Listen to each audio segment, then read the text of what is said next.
Articulación de los huesos del hombro y el tórax quiere decir la articulación de la cintura escapular con el miembro superior, las articulaciones del hombro, que nos habló Daniel, la articulación del codo, la articulación radio-cubital, pero recordamos que el cúbito y el radio se articulan tanto en su epífisis proximal como en la distal, la articulación de la muñeca y las articulaciones intrínsecas de la mano.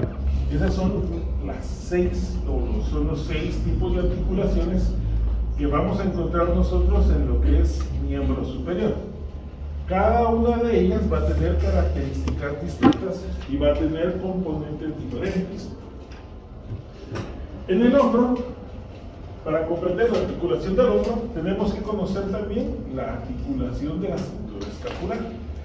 Cómo se articula la clavícula con el esternón, cómo se articula la primera costilla con el esternón, cómo se articulan con el omóplato, porque eso va a ser importante, ¿verdad? Esas articulaciones son importantes. Algunas veces vamos a ver que la clavícula no solo se une al manubrio del esternón, sino que se une a la apófisis coracoides, que hay unos ligamentos que la mantienen en su lugar, que van a ser uno que se llama conoide, otro que se llama trapezoide. Por supuesto, dependiendo del libro, vamos a poderle poner una infinidad de nombres, ¿verdad? La anatomía tiene esa particularidad, que una misma estructura puede tener varios nombres. Entonces, la articulación externo-clavicular, que quiere decir del esternón con la clavícula, que une la escápula al tórax, es una articulación que se llama una articulación por doble anclaje. ¿Qué superficies van a estar en contacto? Pues del lado del tórax, en la horquilla o manubrio del esternón, el borde lateral del esternón. Por parte de la clavícula, pues la clavícula va a tener dos carillas articulares planas que se van a unir con esta. Existen otros medios de unión para mantenerlas fijas y va a ser que alrededor de ellas hay una envoltura. Normalmente en la mayor parte de articulaciones vamos a tener esta envoltura, que es una cápsula fibrosa, un tejido. Imaginen ustedes como que al hueso le pusiéramos una cinta de aislar para ayudarlo a mantenerse en su lugar. Por supuesto, alrededor de esa cinta vamos a tener ligamentos, vamos a tener inserciones de músculos que nos ayudan a mantener una articulación. Entonces van a estar unidos por una cápsula fibrosa. En este caso van a haber 4 ligamentos que lo van a mantener en su lugar. Un ligamento anterior, posterior, superior e inferior. Y va a estar recubierta por membranas, en algunos casos, y en articulaciones más grandes por bolsas que son de tipo sinovial. Las cápsulas, o el tejido sinovial, va a tener como función producir ese líquido, ¿verdad? El líquido que va a envolver a la articulación y, como nos dijo Daniel, es como un lubricante en la articulación, ¿sí? Las células encargadas de producir el líquido sinovial se llaman sinoviocitos. Sinoviocitos, así se llaman esas células, y producen a este líquido. Esta, al ser una articulación semimóvil, porque no es una articulación que tenga mucho movimiento, va a permitir algunas acciones, como el descenso y la elevación del hombro. La articulación, entonces, clavicular solo nos favorece, nos permite, cuando el músculo se fija en la parte interna, pues elevar o descender el hombro, básicamente. Entonces, ahí de las articulaciones que estamos viendo, esta sería nuestra articulación del hombro, de la clavícula con el esternón y de la primera costilla con el esternón. Estas articulaciones, recordamos que la cintura escapular está formada por escápula y clavícula, ¿verdad? Lo más importante. Estas dos forman parte del esqueleto axial y el hombro, que va a ser la articulación del miembro superior, es una parte del esqueleto appendicular. ¿Qué otras articulaciones hay que no sea directamente la articulación del hombro? Pues tenemos la articulación acromioclavicular, quiere decir entre el acromion y clavícula, ¿verdad? Esta es una articulación que pertenece a un grupo que se llaman artrodias. A las artrodias.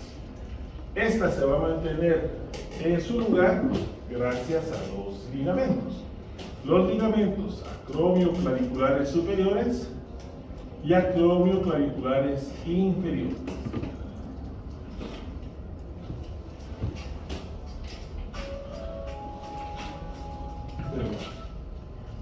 ¿Aló? ¿Aló? ¿Buenos días? Sí, dígame. Bueno.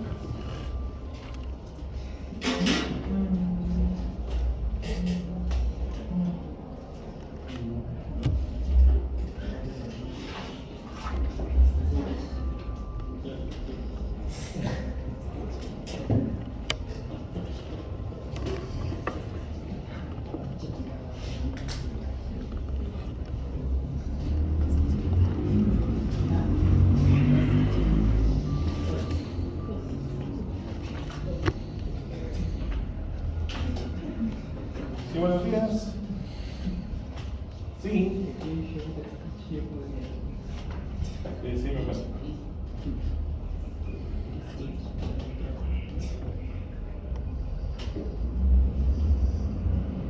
Ah. Sí.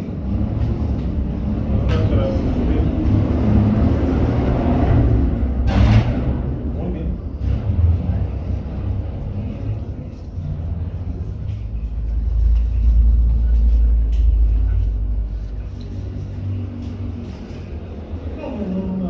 No tengas pena. Solo conoce los cochudos. Por ahí nos vamos. Bueno. Perdón. Pues sí, entonces esta articulación básicamente es una articulación semimóvil, básicamente fija. Entonces va a estar ajustada por dos ligamentos. Aparte de que tiene dos ligamentos, va a tener una cápsula o una membrana sinovial alrededor de ella, que es una membrana sinovial simple, y va a tener movimientos, o va a participar en los movimientos de rotación, tanto externa como interna, y en el movimiento de báscula que tiene nuestro hombro, o sea, el movimiento para mover adelante, atrás. En esos dos va a participar la articulación acromioclavicular. Otra articulación se va a dar entre esta estructura que se llamaba apófisis coracoides, este el arquetipo del cuervo, apófisis coracoides, y la clavícula. Es la articulación coracoclavicular. La articulación coracoclavicular pues mantiene a la clavícula en una posición recta. Mencionábamos dos ligamentos, el ligamento trapezoide y el ligamento conoide. Por supuesto tienen otros nombres, ¿verdad? Si buscamos en nuestro libro va a tener nombres un poquito más enredados, pero dejémoslo como trapezoide y conoide. Con esos dos nos va a servir bastante bien. Estos unen entonces de la apófisis coracoides a la clavícula. La mantienen fija en su lugar y va a estar cubierta por una bolsa serosa, tiene una cápsula sinovial y algunos otros inserciones de músculos que la mantienen fija. Cuando existen luxaciones acromioclaviculares, estos dos ligamentos se rompen. Entonces, ¿qué pasa? Que vamos a ver a la clavícula levantada. Vamos hacia arriba. Se llama el signo de la tecla del piano. Están así para arriba, y lo que se hace, pues depende del grado de luxación que tenga. Antes solo les poníamos un espadadrapo bien apretado para bajarlo y dejarlo en su lugar y permitir que cicatrizara. Actualmente la forma más rápida es metiéndole un tornillo. Le meten un tornillo y lo fijan al hueso. Así el traumatólogo es como un carpintero. Sí, usan serrucho, martillo, clavo, bailarina, a veces en el cortalazo. Bueno, y de ahí estamos con la articulación que nos explicó Daniel. La articulación escápulo-humeral, quiere decir entre la escápula y el ombligo. También llamada articulación leno-humeral, porque se da entre la cavidad lenoidea de la escápula y la cabeza del húmero, ¿verdad? Esta va a tener dos superficies articulares. Lo vamos a repetir un poquito más rápido porque ya también nos habló de eso. Va a tener dos superficies articulares, una que es una esfera, una 3/4 partes de una esfera, que va a ser la cabeza humeral, y la otra que es como un guacarito, que es la cavidad glenoidea, que en el centro tiene una pequeña elevación, que es el tubérculo glenoideo. Entonces estas dos estructuras van a ser las importantes para formar esa articulación.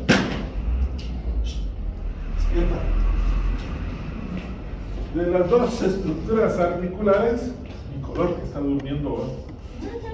¿Y cuántos años se le quedan? De las dos estructuras articulares, entonces primero teníamos esta, ¿verdad? La cavidad glenoidea. La cavidad glenoidea es parte de la cabeza de la escápula. Por detrás de ella teníamos al cuello de la escápula. Si ustedes se recuerdan, arriba y abajo de ella se insertan dos músculos. La cabeza larga del bíceps, la cabeza larga del tríceps. ¿Por qué se insertan ahí? Porque no solo es por la función que van a tener, sino porque también nos ayudan a mantener la pista dentro de su lugar. Daniel nos habló del rodete glenoideo. Y el rodete glenoideo es como un cartucho de cartílago alrededor de toda la cavidad glenoidea. Esto que ustedes ven acá, que es dibujado con el colorcito gris, lo que hace es que le da mayor profundidad a la articulación. Como que si cortáramos un vaso de Duroporte y lo metemos acá, entonces va a quedar como una protección, como una lodera alrededor. ¿Qué permite eso? Agarrar más a la cabeza del húmero, porque si no estaría muy suelta, ¿verdad? Bueno, entonces en la superficie del lado de la cavidad glenoidea es esta fosa que tenemos acá. Dentro de esta fosa tenemos un tipo de cartílago que en todas las articulaciones va a ser el mismo, cartílago y hialino. Aparte es el cartílago fibroso, que nos ayuda a fijar un músculo. Por ejemplo, los ligamentos son algo de tejido fibroso, pero en este caso es cartílago y hialino. Toda articulación va a estar cubierta de lo mismo. Igual la cabeza del húmero va a tener una cubierta de cartílago y hialino. Entonces llegamos a esto que nos había mencionado Daniel, al rodete glenoideo. Está alrededor de la cavidad glenoidea, es como un cordón fibrocartilaginoso que rodea todo esto, ¿verdad? O sea, alrededor de esto vamos a tener esta estructura. Va a tener tres caras, una posterior, una externa y una interna. Hacia el rodete se van a insertar algunos ligamentos, por eso va a ser importante. Pero su principal función va a ser esa, envolver a nuestra articulación y como que darle un poquito más de amplitud, favorecer que la cabeza se mantenga metida dentro de la cavidad glenoidea.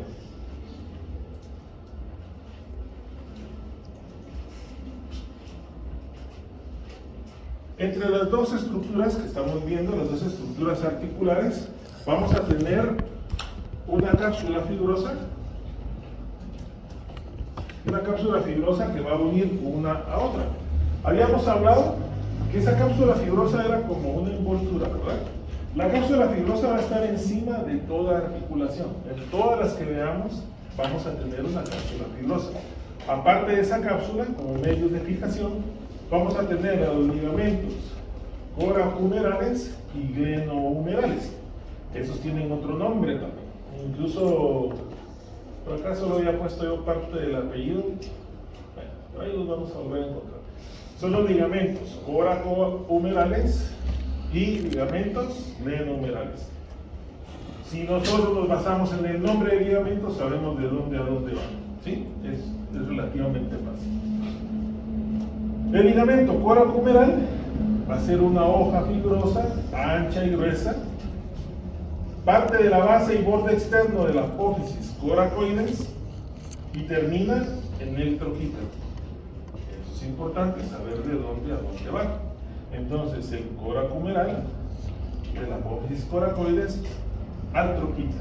El glenohumeral, en este caso son tres cintas fibrosas Esos ligamentos glenumerales van a ser el superior, el medio y el inferior.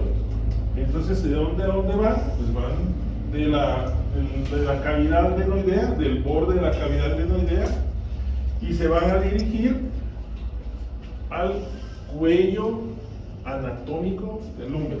Hacia ahí llegan esos ligamentos. Entonces, básicamente nosotros en el hombro, esto es lo que vamos a ver, cubierto esto posteriormente por una bolsita de líquido sinovial, que son las bolsas sinoviales. Eso hace que esta articulación del hombro sea una articulación compleja y sea una articulación, como nos decía Daniel, que sufre mucho daño por los movimientos que tiene, no solo atletas, cualquier persona. Si nos caemos y caemos con el brazo extendido, pues lo romper el manguito rotador. Yo operé un mago con una ruptura del manguito rotador. No lo operé yo era paciente mío y lo operamos con un traumatólogo que vino de Guate. Pero interesante el caso porque él era el mago del IRTRA. Y el mago era el mago del IRTRA. Y uno de sus actos, que está parado de este lado del escenario y desaparece. Y aparecía del otro lado. Ese era el acto. Lo que tiraba esa babosa para arriba, me imagino, no sé, nunca visual, aparecía del otro lado. Casi cuando corrió de aquí para el otro lado, por atrás, se resbaló, estaba mojado el piso, se resbaló, se pegó un tamarindazo y se rompió el manguito rotado. Entonces ya no podía hacer, sí, solo ahí. Entonces ya no salían los clubes. No tuvimos que operar por eso. Pero interesante la forma, el mecanismo de caída. Él cayó con el brazo extendido. ¿Sí? Y a veces los pacientes de edad adulta, también los viejitos, ya les cuesta. Ustedes dicen, es que no me puedo peinar, no pueden subir la mano porque hay una lesión en el manguito rotador. Entonces, parte de eso es por estos ligamentos. Entonces, tenemos al ligamento glenumeral. Entonces dijimos que este ligamento glenumeral íbamos a tener tres: un superior, un superior, que es el ligamento llamado también supragleno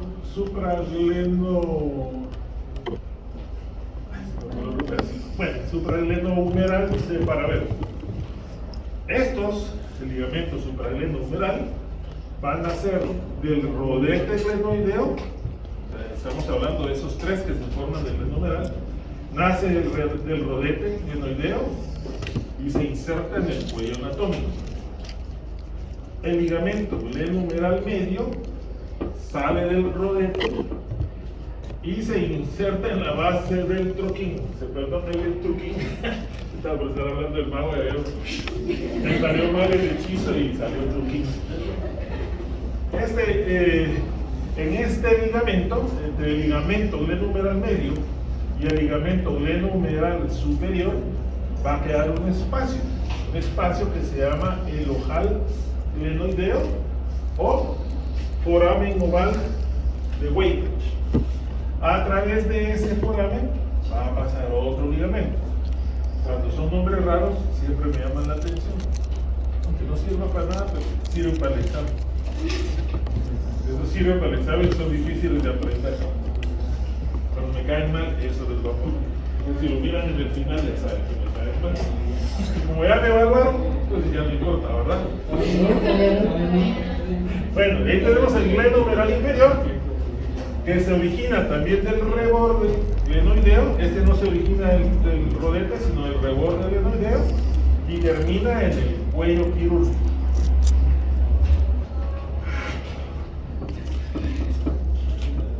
¿Aló?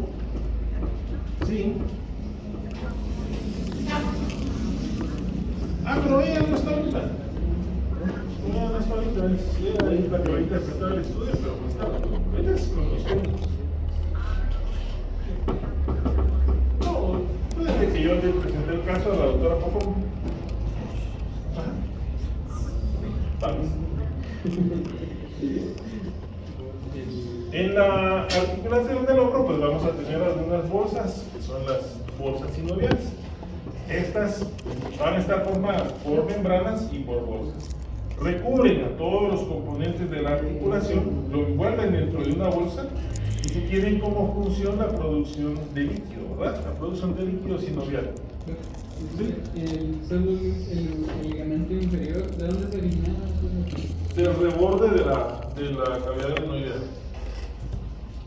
Los movimientos del hombro pues, son varios: flexión, extensión, aducción, abducción, rotación interna, rotación externa y circunducción, que pone en acción todos los tipos de movimientos que puede tener.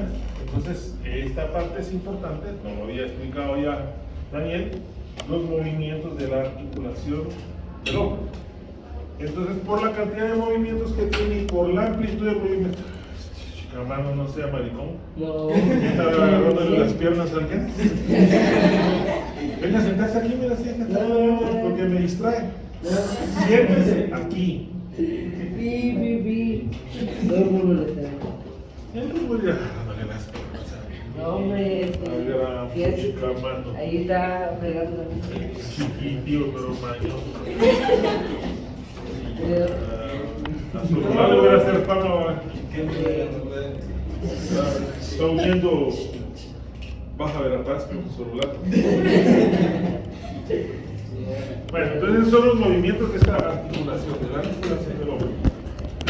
Me disculpo porque yo me recordaba que le había dicho todo, todo lo volvemos a tratar más adelante. La articulación de la muñeca es otra de las articulaciones importantes del miembro superior.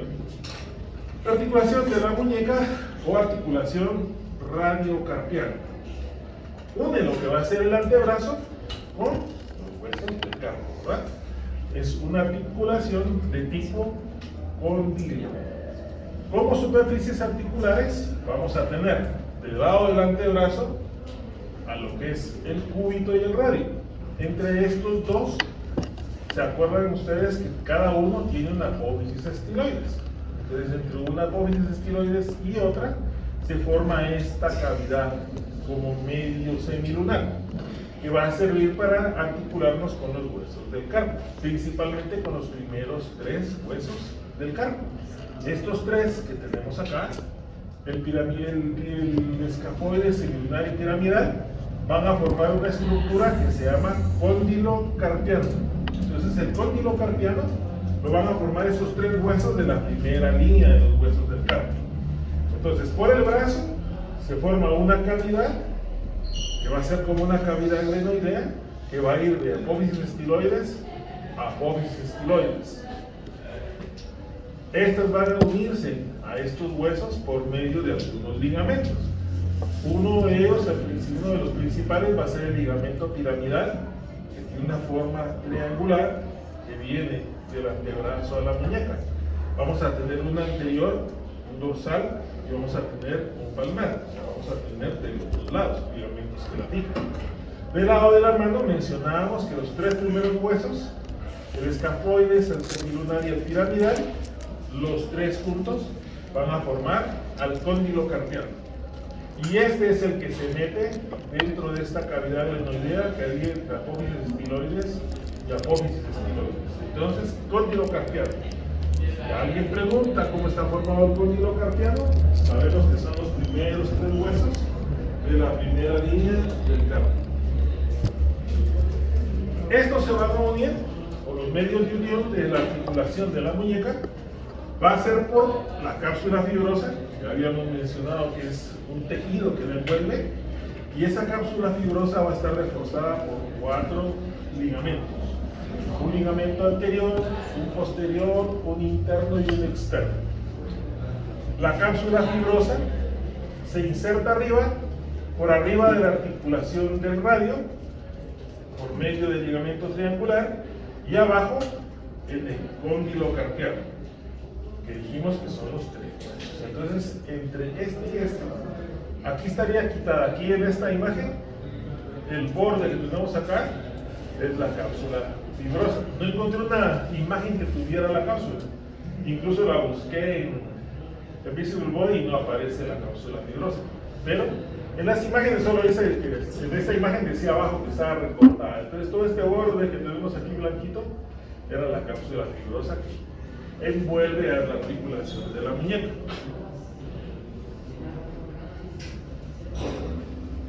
El ligamento anterior, mencionábamos al ligamento anterior, se extiende por la cara anterior de la articulación, va a tener dos fascículos o dos rodetes, un externo llamado radiocarpiano y un interno llamado cúbito carpiano. Estos van de la apófisis estiloides del cúbito y de la apófisis estiloides del radio hacia los tres primeros huesos de la primera línea cercana. El ligamento posterior se articula en la cara articular del radio, se fija en el ligamento piramidal y algunas de sus fibras llegan al hueso semilunar. Esos son los ligamentos anterior y posterior. El ligamento lateral interno va a ser de forma triangular. Recordamos que la mano interno es del lado del quinto dedo, ¿verdad? Externo va a ser del lado del pulgar, porque la posición anatómica es esta. Entonces, interno del lado del meñique, externo del lado del pulgar. El ligamento lateral interno tiene una forma triangular, se inserta en la apófisis estiloides del cúbito, tiene dos fascículos, uno anterior para el pisiforme y un posterior para el hueso piramidal. El lateral externo también tiene forma triangular, va de la apófisis estiloides del radio hacia el lado anteroexterno del escafoide. Entonces, solo si recordamos qué es interno y qué es externo, no se nos complica tanto. Entonces, son los ligamentos que van a ayudarnos a hacer la articulación de la muñeca.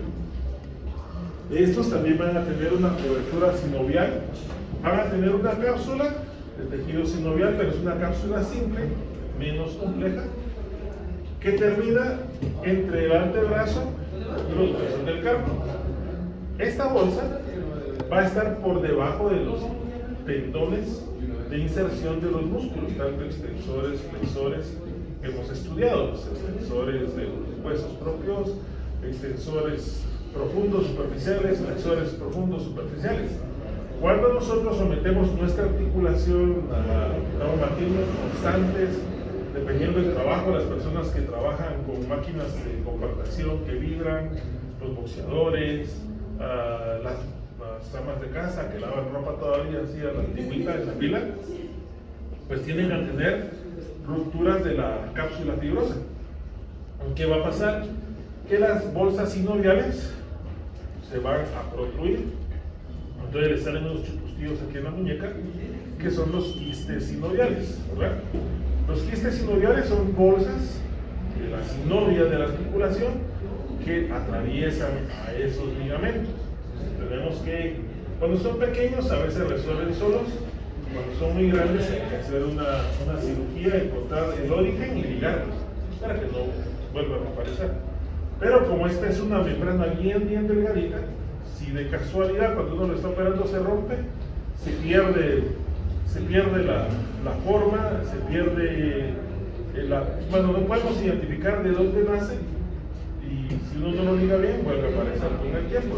A los pocos meses vuelven a tener otro quiste, pero es porque el que operó le daba allá. Si quieres, se puede estar allá afuera a platicar. Yo los aprecio mucho, pero también respeté. Guarden esto. ¿Y con quién está platicando?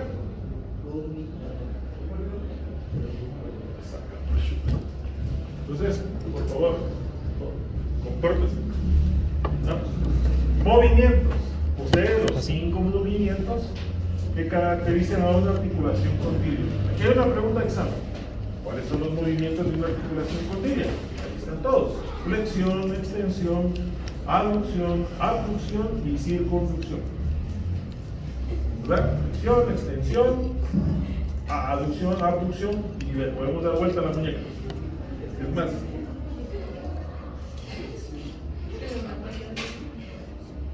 Un pañuelo me faltó. Y llegamos a las articulaciones del carpo. Las articulaciones del carpo la vamos a dividir en 5 grupos. Tiene 5 grupos. Las articulaciones del hueso del carpo entre sí, las articulaciones del carpo con el metacarpo, articulaciones de los metacarpianos entre sí, articulaciones de los metacarpianos con la primera falange y articulaciones entre falanges. Esas son las articulaciones intrínsecas de la mano, así se les va a llamar, articulaciones intrínsecas de la mano. Entonces, cada una de ellas va a tener algunas características, va a tener nombres propios. Dentro de las articulaciones de la mano son de las más complejas. La mano es muy difícil de manejar por la cantidad de tendones, ligamentos, músculos que tiene en su interior. Cuando se mete una aguja en la mano, sí es como buscar una aguja en un pajar, ¿verdad? Porque se puede mover, se puede perder y los planos son muchos y cuesta un montón encontrar una aguja. A veces podemos hacer una herida donde se enterró la aguja y nunca encontrarla.